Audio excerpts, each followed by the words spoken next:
foolhardy for anyone to believe that the surgical mask can offer total protection. But then for most of us, something is better than nothing, and it offers a convenient way for us to protect ourselves in crowded places. Now, you're still not convinced that a mask can help, then you can stop watching this video. The rest of you, please bear with me. Now, originally I had planned to shoot a video on how to make your own disposable mask. But after a while, even I got tired of it, so I've switched to using one of these cloth masks. Does it work? I'll show you in a moment. First of all, let's get to the mechanics of a surgical mask. Now, this is a pretty high-end surgical mask, and it comes in 3 layers. The layer that's in contact with the wearer's face is also known as the absorbent layer. It's supposed to absorb the wearer's mucus and saliva. Now, sandwiched in between the 2 layers is the antibacterial layer. Some manufacturers claim that it's the most critical layer in the 3-ply mask, but in my opinion, the best that it can do is probably to deodorize the mask. It can't stop any bacteria from passing through, let alone viruses. So I think the most critical part of this surgical mask is actually the outermost layer, which is supposed to be splash proof and water repellent.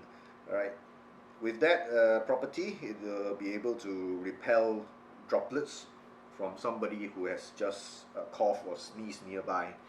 Of course, the absorbent layer is also very important, and I'll tell you why in a moment. This is the cloth mask which I bought in Malaysia for 5 ringgit each. It's very convenient. I can wash and reuse it. But does it work? Well, just watch the following video.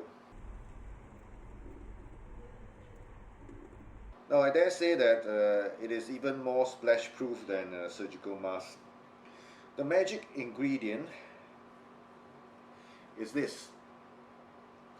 They call it a nano protector, and it's the same substance that goes into Gore-Tex jackets to make them breathable and water resistant. You can get it for about $30 a bottle at outdoor or camping equipment stores. All you have to do is to spray the outer surface of your mask like this,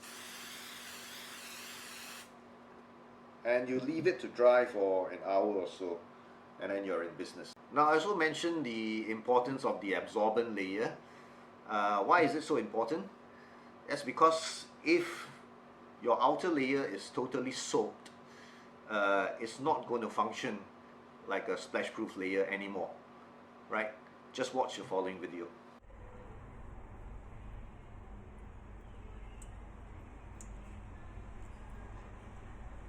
Now, many of the cloth masks that are sold in Singapore, even for $5, are not very presentable. Of course, you can't go into Malaysia to get one of these now. The best way, I think, is to get your tailor to sew some for you. For material, let's say the outer layer, you can grab one of your old polyester t-shirts that you don't want, and out of one t-shirt you can probably make about 4 or 5 masks depending on your size. For the absorbent layer, you can use a cotton t-shirt and then just bring it to your tailor and get them sewn. 4 or 5 pieces, just wear one every day, wash them in between, and you'll be fine.